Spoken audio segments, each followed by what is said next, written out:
बिस्मिल्लाहिर्रहमानिर्रहीम अस्सलाम वालेकुम नाज़रीन। आप देख रहे हैं the TCN legal talk show और मैं हूँ उवैस अहमद कादरी एडवोकेट। नाज़रीन, आज हम एक बहुत ही पेचीदा और अहम टॉपिक पे बात करेंगे, जिसमें पाकिस्तान की मईशत जो है और माशरती बिगाड़ भी पैदा होने के बहुत सारे ख़तरात थे और हैं। चूँकि पाकिस्तान में अंदरूनी बैरूनी बरामदात और दरामदात के बारे में अक्सर हम ये देखते हैं और ये सुनते हैं कि स्मगल शुदा सामान जो है non duty paid custom act के तहत उसको लाना और ले जाना जो है वो कानूनन जुर्म है। तो इस सिलसिले में आज का प्रोग्राम नाजरीन, जिस मौजू का इंतखाब हमने आज के प्रोग्राम के लिए किया है उसमें हमारे साथ हमारे बहुत ही बेहतरीन माहिर कानून जनाब Irshad Ahmed Durrani advocate supreme court of Pakistan. आज हम उनको खुशामदीद कहते हैं। जनाब इरशाद अहमद दुर्रानी साहब, आपका बहुत बहुत शुक्रिया कि आपने अपने कीमती वक्त में से हमें वक्त दिया और इस अहम मौजू की तरफ, जो कि आज के हमारे इस लीगल टॉक शो का मौजू है। आपका बहुत बहुत शुक्रिया। Thank you sir.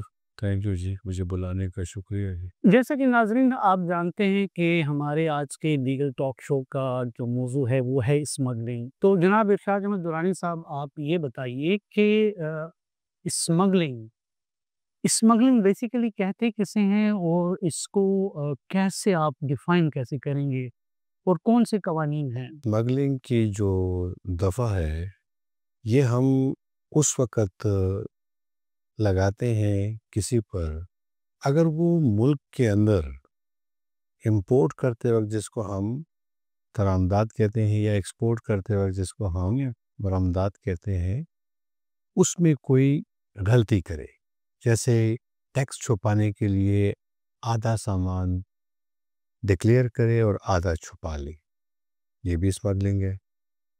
उसकी कीमत जो एक्चुअल हो उसको कम शो करे और टैक्स छुपाने के लिए उसकी वैल्यूएशन में फेक इनवॉइसेस इस्तेमाल करे, ये भी स्मगलिंग है। और या किसी अनऑथराइज्ड रूट से या ऐसा रास्ता जिससे सामान लाने की इजाज़त ही ना हो, वहाँ से वो लेके आए चोरी छुपे और मुल्क में ला के उसे अपनी मर्ज़ी से बेचे, तो सरकार का रेवेन्यू वो चुरा लेता है और इसको भी स्मगलिंग कहते हैं।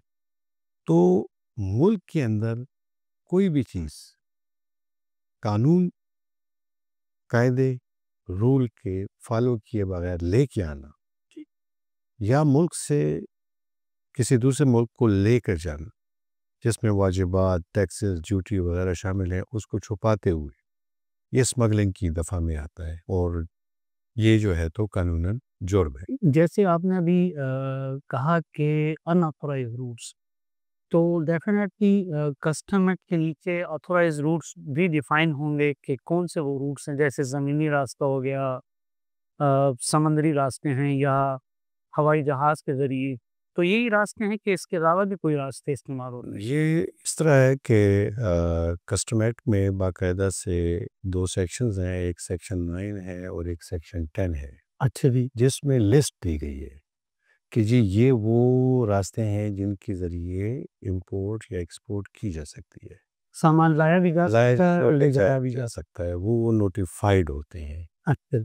और इन नोटिफाइड के अलावा किसी भी दूसरे रास्ते से लाना जो है वो जुर्म होता है और वो स्मगलिंग की डेफिनेशन डेफ़िनेशन होता है। बिल्कुल ठीक। तो ये नोटिफाइड रूट्स होते हैं जो कि सेक्शन 9 और 10 में प्रॉपरली मेंशन किए गए हैं। वो ज़मीनी भी हैं, समुद्री भी हैं और हवाई भी हैं, जिसमें एयरपोर्ट्स हैं, कस्टम स्टेशंस हैं, बॉर्डर स्टेशंस हैं, नोटिफाइड बहुत से स्टेशंस हैं जहाँ पे हम सामान लेके भी आते हैं और इसी रास्ते से लेके भी जाते पाकिस्तान में चूँकि हम मुल्क पाकिस्तान में रह रहे हैं और मुल्क पाकिस्तान की बात करेंगे, और जैसे कि आपने 1969 के कस्टम एक्ट की बात की, तो और कौन-सी ऐसी अशिया हैं जिनकी स्मगलिंग जो है वो आम है, या जिसके ऊपर आप बात करें तो कहेंगे कि ये मुल्क में बरामदात ज़्यादा हैं, या इनका जाना मुल्क से बाहर आप समझते हैं कि वो भी लोग, जैसे ज़्यादातर तो देखिए कारोबारी ही लोग स्मगलिंग में इन्वॉल्व हैं कि आम पब्लिक भी इन्वॉल्व है? हैं। इस तरह के बेसिकली जो स्मगलिंग है इसमें लोग हमेशा वही चीज़ जिसकी मार्केट में डिमांड हो अच्छा, उसको लाते हैं और उसमें जनाब टैक्स एवेजन करते हैं। और जैसे कि किसी वक्त में गोल्ड यहाँ महंगा था पाकिस्तान में, तो लोग बाहर से गोल्ड यहाँ लेके आते थे और चोरी छुपे लेके आते थे, स्मगलिंग करते थे। इसी तरह जब गोल्ड की मार्केट यहाँ कमज़ोर पड़ी और दूसरे ममालिक में उसकी कीमत बढ़ गई, तो फिर पाकिस्तान से लोग चोरी छुपे सोना तरीके से सोना बाहर ले जाते थे। ठीक हो करेंसी की स्मगलिंग बहुत ज़्यादा है, ठीक हो गई थी। सोने की, करेंसी की और दूसरी मादनियात हैं जो कि चोरी छुपे तरीके से बाहर ले जाई जाती हैं। तो डेफिनेटली इससे मुल्क की माइशत कमज़ोर पड़ती है, आपके रिज़र्व में जो है तो काफ़ी डेंट लगता है।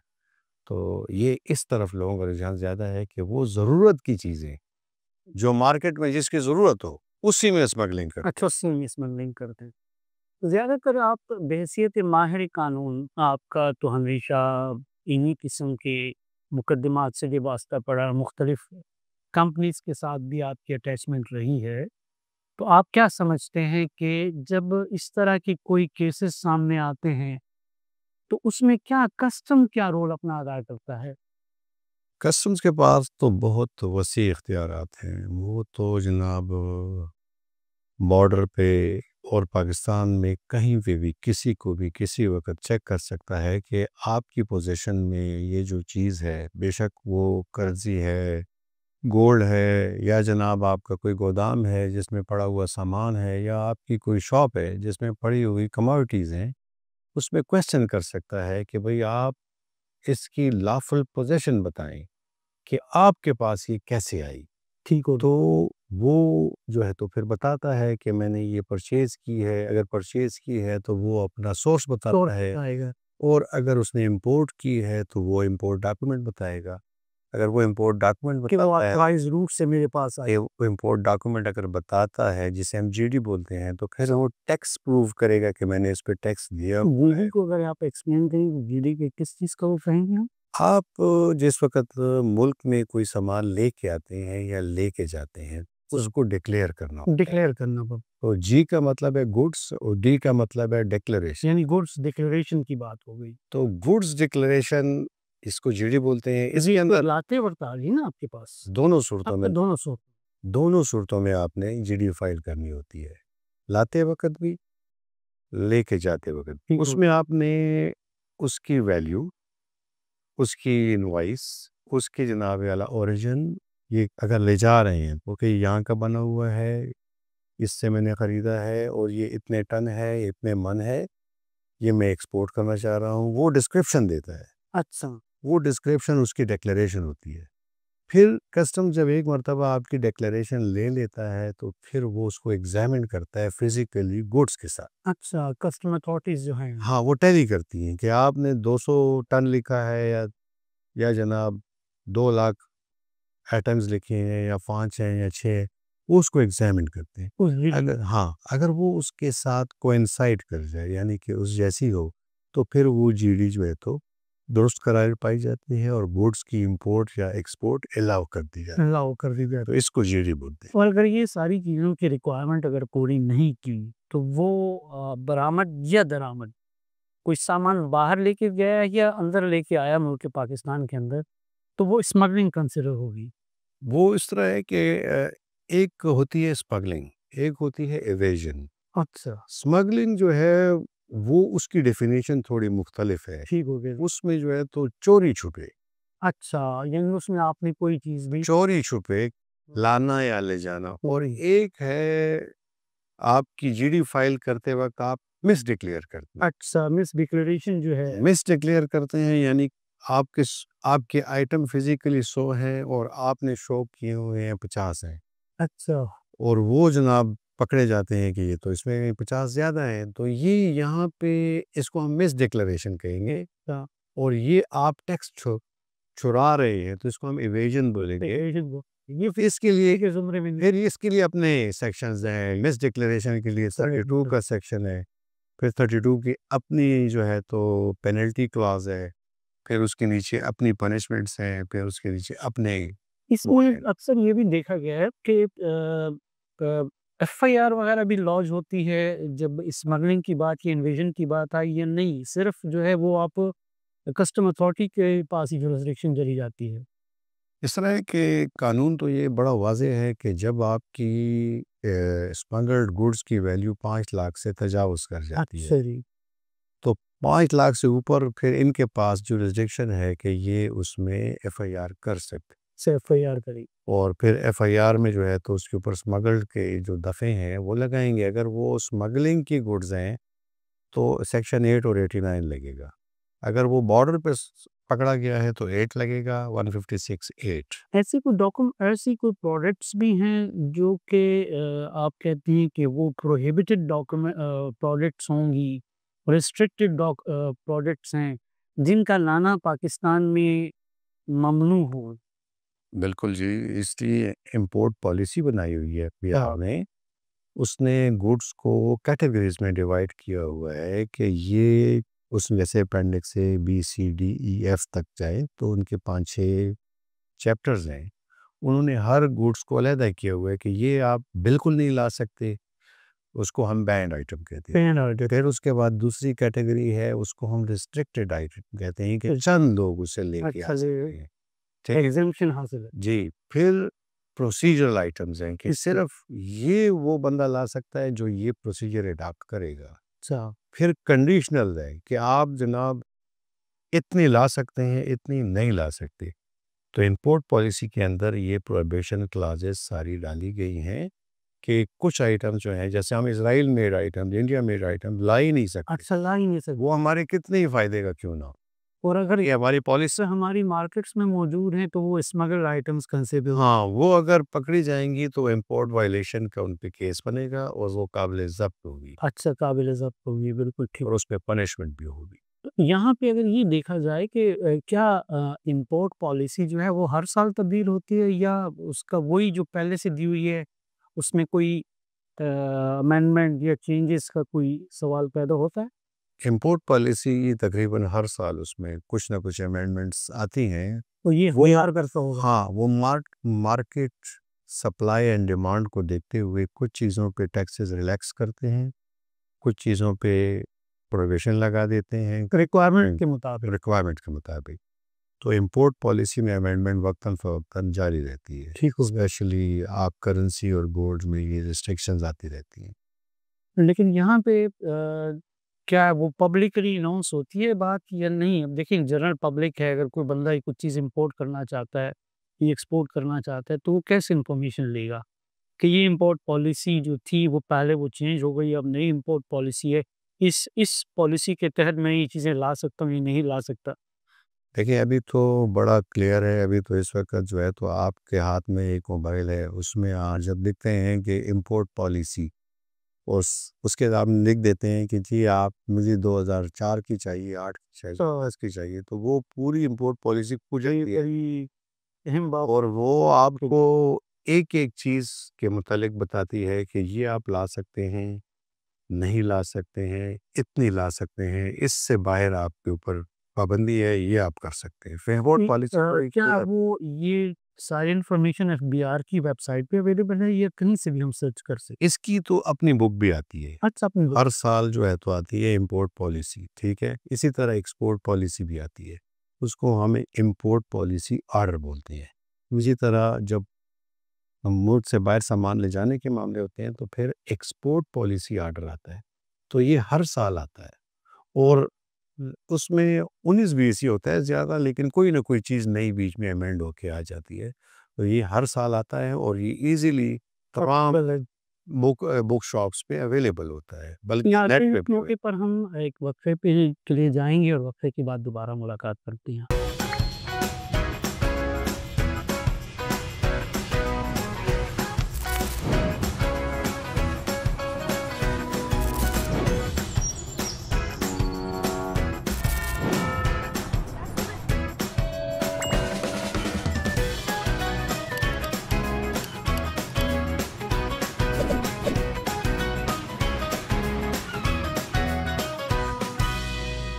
वेलकम बैक नाज़रीन।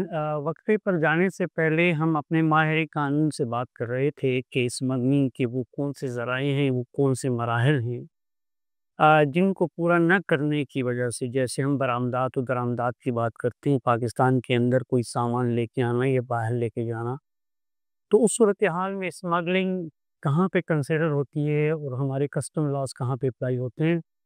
तो जनाब इरशाद मंज़ूरानी साहब, ये बताइएगा कि जैसे अब पाकिस्तान में कोई बैन्ड आइटम या रिस्ट्रिक्टेड आइटम या वो इम्पोर्ट पॉलिसी के अंदर उसका वो मेंशन है, अगर कोई हमारा फ़र्द या फ़र्म या कंपनी इनफ़रादी तौर पे या इज्तिमाई तौर पे कोई ऐसा इक़दाम करती है और वो कोई रिस्ट्रिक्टेड या बैन्ड आइटम पाकिस्तान के अंदर लेके आते हैं, तो क्या सिर्फ़ उसके ऊपर कस्टम एक्ट के वही लॉज़ अप्लाई होंगे कि एफ़आईआर हो जाना, सामान की ज़ब्तगी और गिरफ़्तारी, या कोई रिलैक्सेशन भी है? वो पूरा प्रोसेस तो एक कस्टम एक्ट में दिया हुआ है, जिस प्रोसेस के वे चलता है। अब एफ़आईआर का प्रोसीजर दूसरा आ जाता है और एडजुडिकेशन का, जैसा कि कस्टम एक्ट बताती है, वो दूसरा है। तो उसको दोनों मराहिल के ऊपर अपना दिफ़ा करना पड़ता है। इस तरह है कि जब कोई कस्टम लॉ की वायलेशन होती है या इंपोर्ट करते वक्त या एक्सपोर्ट करते वक्त, या तो आप इंपोर्ट पॉलिसी को वायलेट करते हैं या जनाब किसी दस आइटम कस्टम नोटिफिकेशन को वायलेट करते हैं, ठीक हो गया। तो वहाँ पे ऑफेंस तो हो जाता है। तो उस ऑफेंस में अब जो है तो आपके लिए क्या रास्ता है, तो जब वो एफआईआर करते हैं तो डेफिनेटली वो आपको अरेस्ट कर सकते हैं। अच्छा, जब वो आपको अरेस्ट कर सकते हैं तो आपके पास ये है कि वो आपको फिर स्पेशल जज कस्टम्स के पास पेश करते हैं और वो आपको इन्वेस्टिगेशन ज्वाइन करने के लिए वहाँ से आपका रिमांड ले सकते एफ़आईआर जो होगी वो कस्टम लॉज़ की है, सेक्शन ऑफ लॉज़ बिल्कुल जी। की, या पाकिस्तान पीनल कोड की लीजिए? कस्टम एक्ट के दो हिस्से हैं। एक एडजुडिकेशन है जो कि गुड्स को डील करता है कि जो आपसे सामान पकड़ा गया है, सीज हुआ है, उसका क्या बनेगा, छोड़ा जाएगा, जब्त किया जाएगा, टैक्स लिया जाएगा। अच्छा, और एक पीनल क्लाज है कि जिस बंदे ने ऑफेंस किया है उसके साथ क्या होगा, तो वो एफआईआर या ऑफेंस को डील करेगा। अच्छा, तो ऑफेंस जाएगा स्पेशल जज कस्टम्स अच्छा, स्पेशल जज कस्टम के पास चला जाएगा, और एडजुडिकेशन जाएगी कलेक्ट्रेट को। कलेक्ट्रेट को। अच्छा, तो ये दोनों सेपरेट प्रोसेसेस हैं। अच्छा, सेपरेट प्रोसेस है। तो एक जो है तो वो जिस बंदे ने ऑफेंस किया है उसकी पनिशमेंट को डील करेगा स्पेशल जज का सर। वो गुड्स के साथ उसका कोई ताल्लुक, ओके, ओके, वो गुड्स से रिलेटेड कोई जनाब अपना ऑर्डर नहीं। आपने रिमार्क्स नहीं दिया। वो उसका ऑफेंस अगर प्रूव होता है तो उसके ऑफेंस की पेनल्टी को देखते हुए उसको सजा दे। वो सिर्फ सेक्शन ऑफ लॉ को देखेगा, ठीक, और ऑफेक्स को देखेगा। फैक्ट्स को देखेगा। जबकि एडजुडिकेशन कलेक्ट्रेट है, ये आपको एक शोकाज देगा कि हमने आपसे ये गुड्स इतने दिन इतने बजे पकड़ी है ठीक हो गया। और ये हमने हमारे उसमें ये ऑफेंस बनता है। आपके पास अगर कोई जायज़ सबूत मौजूद है एविडेंस की सूरत में, फिर तो आप इसका रिप्लाई दे दें शोकाज का। अच्छा, शोकास। तो वो शोकाज का रिप्लाई देता है। एफ़आईआर एक तरफ हो गई, शोकास दूसरी तरफ। शोकाज दो, ये दोनों सेपरेट फोरम्स हैं। अच्छा, इसका फैसला इस पे जो है तो असरअंदाज नहीं होगा और इसी तरह स्पेशल जज कस्टम ट्रायल कोर्ट का फैसला जो है तो वो एडजुडिकेशन पे असरअंदाज नहीं ठीक, होगा। ठीक, दैट शैल ट्रैवल सेपरेट। सही। तो अगर वो वहाँ साबित कर देता है कि मेरी गुड्स ठीक थी, टैक्स पेड था, कोई वायलेशन नहीं हुई है, तो एडजुडिकेटिंग अथॉरिटी बाउंड है कि वो उसकी गुड्स उसको वापस रिलीज कर। वापस करिए। इसी तरह स्पेशल जज कस्टम के पास वो जब ये साबित कर देता है कि ये ऑफेंस या ये चार्जेस मेरे खिलाफ गलत है, तो वो उसे ट्रायल कोर्ट एविडेंस कलेक्ट करने के बाद एक्विट भी कर सकती है और अगर उसके अगेंस्ट वो साबित हो जाते हैं तो कन्विक्ट भी कर सकती है। सही। तो ये दोनों अलग-अलग प्रोसेस है। ये गुड्स को डील करेगा और एक जो है तो ऑफेंस ऑफ द पर्सन को डील इस करेगा। सूरत हाल में अक्सर देखा जाता है, प्रोसीजर आपके सामने भी प्रैक्टिस में आता रहता है बार-बार। फिर सामान की तरसील जिस व्हीकल या गाड़ी के ज़रिए होती है, तो वो ड्राइवर बेसिकली वो तो होता है कैरियर, शायद उसे कहेंगे, या वो सामान ले जाने वाला गुड्स ट्रांसपोर्ट वाले।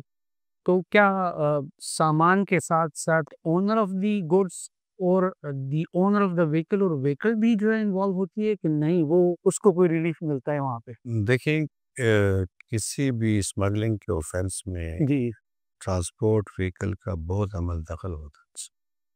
क्योंकि कोई भी गुड्स जो है ना उसको कैरी किए बगैर जो है तो कोई दूसरी जगह नहीं ले जा सकता। अच्छा। अब यहाँ पे सबसे इम्पोर्टेंट चीज़ ये है कि जिस व्हीकल को आपने हायर किया।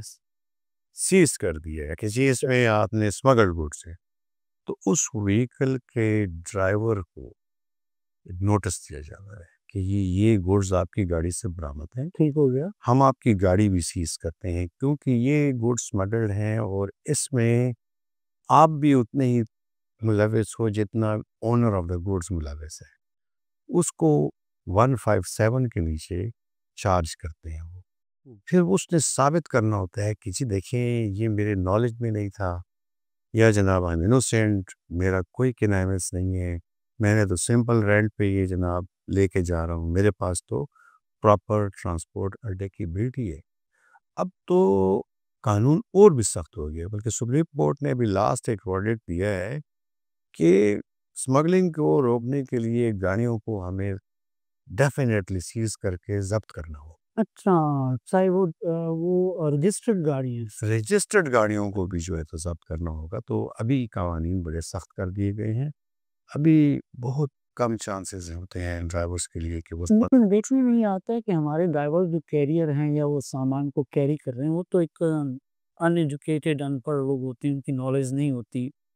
और या तो वो इंडिविजुअल काम कर रहे होते हैं या फिर किसी गुड्स ट्रांसपोर्ट कंपनी के साथ उनकी अटैचमेंट होती है। चले अगर वो कंपनी के साथ या किसी रजिस्टर्ड फर्म के साथ उनकी अटैचमेंट है, देन तो वो कंपनी और फर्म भी रिस्पॉन्सिबल आ गई। लेकिन एक इंडिविजुअल बंदा है, उसको सामान मैंने कहा कि भाई आप ये मेरा सामान लेके जाएं, तो वो उसे उसके लिए क्या आपकी हिदायत तो आपकी क्या एडवाइस होगी कि वो लेमैन, वो अनएजुकेटेड बंदा जो एक सामान लेके जा रहा है, जैसे फॉर एग्जांपल एक बाथ सोप्स हैं या कोई ऐसी प्रोडक्ट्स है जो कि अनऑथराइज्ड रूट से आई है या उस पर ड्यूटी पेड नहीं हुई, तो वो बेचारा क्या करे? आया उस जिसका सामान लेके जा रहा है उससे क्या देखे? एक्चुअली ये बड़ा इम्पोर्टेंट क्वेश्चंस है। इसमें जो है तो बोनाफाइड ऑफ द ड्राइवर, यानी कि ये भी देखा जाएगा कि वो प्रीवियसली इस तरह के कामों में इन्वॉल्व था। अच्छा, अगर फिर उनकी गाड़ी की हिस्ट्री देखी जाएगी कि ये गाड़ी इससे पहले कितनी दफ़ा सीज हो चुकी है। फिर उसकी गाड़ी की डिज़ाइनिंग को देखा जाएगा कि यार स्पेशली डिज़ाइन तो इसने नहीं की हुई, सीक्रेट कैविटी उसके अंदर जनाब वाला स्पेशली डिज़ाइन रिकवरी के बाद खाने बनाए हों, तो फिर ऐसी गाड़ियाँ तो वो बिल्कुल नहीं छोड़ते, ठीक है। इसमें इनोसेंट लोग भी बाज़ औक़ात फँस जाते हैं। जैसे अब जैसे आपने बात की कि मैंने एक बंदे को कहा कि जी मेरे ये सामान नहीं सामान लेके यहाँ से जनाब इस्लामाबाद लेके जाना है, और वो नॉर्मल रेंट पे वो लेके जा रहा है फेयर चार्जेस पे, उसको नहीं पता होता। तो इसमें कोर्ट की लीनियंसी होती है, वो भी देखती है कि एक नॉर्मल बंदे को क्या पता कि वो गुड्स ने उसने जनाब छुपाई भी नहीं है। वो गुड्स भी ऐसी हैं कि मार्केट में ईज़िली अवेलेबल, अवेलेबल है। तो वो डिपेंड करता है नेचर ऑफ गुड्स पे कि आप कौन-सी गुड्स लेके जा रहे हैं। अब इस तरह तो हम सब्ज़ी भी इम्पोर्ट करते हैं। ये इस तरह तो हम बहुत सी कमोडिटीज़ हैं जो कि इम्पोर्ट करते हैं, मार्केट में ईज़िली अवेलेबल है। तो फिर उसमें कोर्ट लीनियंसी रखती है कि ये तो मार्केट में अवेलेबल चीज़ है, इसकी जनाब क्या वो पता करेगा कि टैक्स पेड है कि टैक्स पेड नहीं है। तो गाड़ी की हिस्ट्री, ड्राइवर की हिस्ट्री, गाड़ी की मेकिंग एंड डिज़ाइनिंग, वो बहुत अमल दखल रखती है कि ये गाड़ी हैबिचुअली यूज़ हो रही है स्मगलिंग में, या ये फर्स्ट टाइम इस बंदे को पता ही नहीं था। तो court has to see the evidence, और वो उसको ड्राइवर हज़रात को यही वो है, हम क्योंकि वो कहते हैं कि जी आप किसी भी बॉर्डर एरिया से अच्छा, गुड्स ना उठाएँ। अगर उठाते हैं तो उसे कहेंगे जी इसकी मुझे जीडी, गुड्स की डिक्लेरेशन किधर है, ये जीडी किधर है, टैक्स पेड है तो उसका कोई कागज़ उससे ले लें, ठीक है? और स्पेशली उसे कहेंगे जी मेरे साथ एक बंदा बिठाएँ, अच्छा, ताकि कोई रास्ते में कस्टम्स तो रोके तो वो उसको अपनी एक्सप्लेनेशन दे सके कि जी ये मेरी गुड्स है, मैंने टैक्स पे ये किया। उसकी बोनाफाइड हाँ, और मार्केट में अगर रेयर में से कहीं से सामान उठाता है तो उसे कहे कि जी आप अड्डे से बुकिंग कराएँ, मैं अड्डे से बिल्टी उठाऊँगा और बिल्टी के ऊपर आपका सामान लेके जाऊँगा, ताकि अड्डा रिस्पॉन्सिबल रहे स्टेशन वाला कि जनाब ये गुड्स हमने लोड करवाई है। तो ड्राइवर ऑफ द व्हीकल जो है ना, उसकी इनोसेंसी के बहुत चांसेस होते हैं बहुत से केसेस में। तो डिपार्टमेंट फिर जो है तो उसमें थोड़ी सी लीनियंसी भी रखता है। फिर बाज़ औक़ात उसे फ़ाइन पे दे देता है, बाज़ औक़ात जो है तो अनकंडीशनल दे देता है। सो इट्स अ तो प्रोसेस। नाज़रीन यहाँ पे हम ये चीज़ आपके सामने आई और हम ख़ुसूसन हमारे माहिर कस्टम लॉज़ जनाब इरशाद अहमद दुरानी ने जो बातें बताई बहुत मुफ़ीद बातें हैं और ख़ुसूसन उन लोगों के लिए जो ट्रांसपोर्ट कंपनीज़ के साथ अटैचमेंट है, गुड्स ट्रांसपोर्ट और काम कैरियर लाना ले जाना कैरी करते हैं उस सामान को। और आपकी अगर नॉलेज में ऐसी बात आती है कि वो सामान जो है वो पाकिस्तानी प्रोडक्ट नहीं है, पाकिस्तान मैन्युफैक्चर नहीं है, तो ज़रूरत है कि आप इन मशवरों पे अमल करें। यहाँ पे ये बताएँ जनाब इरशाद अहमद दुरानी साहब कि हमारी यहाँ पे पेशावर और उसके मज़ाफ़ात में एरियाज़ जैसे हम कारखानों मार्केट की बात करते हैं, बाड़ा मार्केट्स की बात करते हैं। पहले तक तो यहाँ तक सामान जो था यहीं पे अवेलेबल होता था। अभी तो पूरा पाकिस्तान जो है हर जगह पे बड़ा मार्केट्स बन चुकी हैं जहाँ पे ये नॉन ड्यूटी पेड और इन स्मगल शुदा हर किस्म की प्रोडक्ट मिल जाती है। उसमें आपकी हाउस होल्ड के जो सामान हैं जैसे कि इलेक्ट्रॉनिक सामान भी आ जाता है और दूसरा डेली यूजेज का सामान भी आ जाता है। तो क्या कस्टम अथॉरिटीज़ उसी वक़्त इसके ऊपर अमल दरामद करके जब कोई ट्रक ड्राइवर, कोई ट्रांसपोर्ट वाला वो सामान उठाता है और किसी और जगह पहुँचाने की गर्ज़ से सेल परचेज़ के बाद क्योंकि मार्केटें तो वैसे ही खुली हुई हैं, मार्केटों में सामान भी वहीं पे अवेलेबल है। तो कस्टमर वहाँ पे क्यों अपना असर व रसूख और अपना कानून इस्तेमाल करता? यहाँ पे मैं एक बात बताऊँ कि दिस इज़ वेरी अनफॉर्चुनेट, चूँकि मार्केट्स में सामान दुकानें भरी हुई हैं जी, बिल्कुल। और कस्टम अथॉरिटीज़ और तमाम जितनी लॉ एनफोर्सिंग एजेंसीज़ हैं वो विजिलेंट हैं। वो उनसे जाके पूछ सकती हैं कि ये जो गुड्स जितनी शॉप्स में पड़ी हमारे पास इसके पास आपके पास इसकी लॉफुल पोजीशन जो आप एक्सपोर्ट कर रहे हैं। अनफॉर्चुनेटली उनसे नहीं पूछते। सो मेनी रीजंस बिहाइंड कि वो वहाँ पे जाके या मार्केट में चूँकि वो उनकी अपनी यूनियन होती है उनको अलाउ नहीं करती या वहाँ पे जनाब वो स्ट्राइक कॉल हो जाती है। लेकिन जब वहाँ से आप कोई चीज़ अपनी ज़रूरत की खरीदते हैं तो फिर रास्ते में यही लोग खड़े होते हैं। में वो आपसे फिर जनाब आप उन्हें रसीद भी दें तो वो कहते हैं कि रसीद इज़ नॉट इनफ, आप और हमें एक तो आपकी सेल परचेज़ को आप हमें इम्पोर्ट डॉक्यूमेंट दें। तो आप एक जेन्युइन परचेज़र से इम्पोर्ट डॉक्यूमेंट जब माँगते हैं तो वो फिर कहता है कि मैं अजीब बात है सेटल्ड एरिया से मैंने सामान ख़रीदा है मार्केट से और इसमें मैंने पहले पूरे पैसे दिए ठीक हो गया। और वो मुझे जनाब सामान नहीं ले जाने देते। So this is very unfortunate. इनको अगर चेक रखना है तो बेचने वाले पे रखना चाहिए, खरीदने वाले खरीदने वाले भी नहीं रखने चाहिए। नाज़रीन आज के हम पॉडकास्ट में जनाब इरशाद अहमद दुरानी एडवोकेट माहिर कस्टम लॉज़ से हमने बहुत मुफीद मालूमात हासिल की और कोशिश हमारी यही रही कि उन सवालात का पूरा मुकम्मल अहाता कर सकें, जो कि हमारे नाज़रीन सुनना चाहते हैं कि स्मगलिंग है क्या और किन मामलात में खुसूसन वो लोग जो कि आम जनरल पब्लिक है और ट्रांसपोर्ट का काम करते हैं, वो सामान की तरसील करते हैं एक जगह से दूसरी जगह ले जाना। उनको बिल्कुल नॉलेज नहीं होती कि जो सामान की तरसील हम कर रहे हैं, जो हमने सामान उठाया है और हमने गाड़ी जो है रेंट पे लगा के उस चीज़ को पहुँचाने की ज़िम्मेदारी हमारी थी। आया वो सामान जो था वो स्मगल शुदा सामान है, ये ड्यूटी पेड है। पाकिस्तान में जो है वो कानूनी तरीके से दाखिल हुआ है या गैर कानूनी तरीके से। तो ये तमाम बातें थी और बाकी प्रोसीजर जो है शोकास का और दूसरे मामलात, क्या ये स्मगलिंग किन तरीके से हो रही है, किन रूट से हो रही है। तो हमारी पूरी कोशिश रही है और हम आपके उन सवालात का भी इंतज़ार करेंगे, जो इस प्रोग्राम के बाद प्रोग्राम को देखने के बाद आपके ज़हनों में आएँगे। इंशाअल्लाह कोशिश करेंगे कि अगले प्रोग्राम में और उनके बाद आने वाले दूसरे प्रोग्रामों में उन सवालात का जो आपके ज़हन में जो आप हमें कमेंट्स करते हैं, जो व्यूज़ करते हैं और जो सवालात आपसे हम आप हमसे करते हैं ताकि हमें अगले प्रोग्राम में उन तक पहुँचने में आसानी हो। और हमारी कोशिश हमेशा यही रही है लीगल टॉक्स और टीसीएन प्रोग्राम की, हमारे डिजिटल चैनल की कि हम वो कानूनी मालूमात आप तक फ़राहम करें जिसकी आप ज़रूरत महसूस करते हैं। प्रोग्राम तक के लिए अपने होस्ट वैसे मुल्क कादरी को इजाज़त दें। अल्लाह हाफ़िज़।